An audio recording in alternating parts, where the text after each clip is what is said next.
Philippine Taekwondo Association imposes an indefinite ban on the Ateneo junior high school bully unless he completes a rehabilitation program.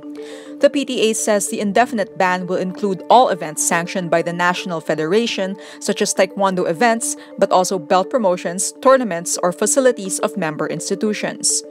The ban takes effect immediately. The 14-year-old boy can still have a career in Taekwondo if he completes a rehabilitation program with organizations that will handle his counseling. If he decides not to take this option, the PTA warns he can be expelled from Philippine Taekwondo. Manila Archbishop Luis Antonio Cardinal Tagle apologizes to the youth for bullying, violence, and lies by elders. In his Christmas message, Tagle says, quote, "To the youth, we elders ask pardon if the world we are bequeathing to you is darkened by toxic falsehood, violence, bullying, vices, greed, and corruption. Please do not swallow or inhale this toxicity." Another bishop, Lingayen Dagupan Archbishop Socrates Villegas, cites continued violence against political opponents, unsolved murders, vulgarity, and fake news in his Christmas message. Villegas says, quote, "How long must we endure these? What is Christmas for? Is this what we have become as a Catholic nation? The answer must be no. We must resist the spread of vulgarity and the contagion of violence." Tagle and Villegas are two of the Philippines' most prominent bishops. The Catholic Church is one of the staunchest critics of the Duterte administration.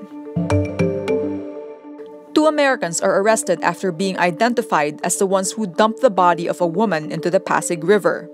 The Manila Police District identifies the suspects as Troy Woody, 21, and Mir Islam, 22, both executives of Luxor Limited Liability Company.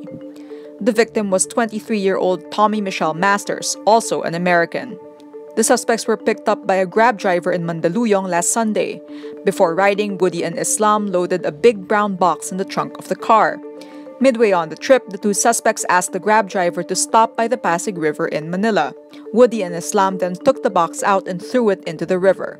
They boarded the car again and headed to their original destination. After dropping off the passengers, the Grab driver contacted the police and reported the suspicious incident. Policemen found the body of Masters wrapped in a black garbage bag and sealed with duct tape inside a brown box. The local Legislative Council of Malay Aklan asks the Boracay Interagency Task Force to allow fireworks displays around midnight New Year's Eve in Boracay Island and mainland Malay. The task force oversees the world-famous island's rehabilitation after President Rodrigo Duterte ordered it closed for 6 months.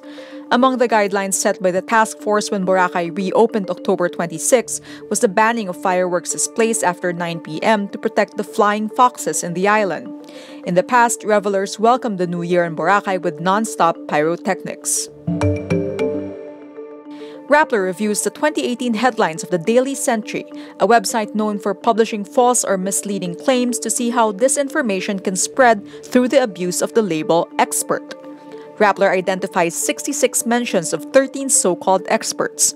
Out of the 66 mentions, the name Adam Gary was repeated the most at 27 times, with different titles to his name, all permutations of being a so-called expert. A Google search shows Gary is the director of the website Eurasia Future and a frequent guest on Russian government-financed TV station RT.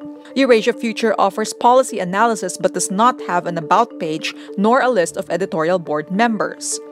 Despite his many contributions to publications and shows, Gary's academic background is not available in these publications, nor has he published any research in the academe.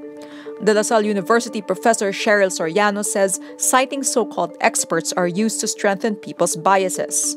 It's very hard to convince people when they are already hardcore and all they want is to look for people to validate their own biases.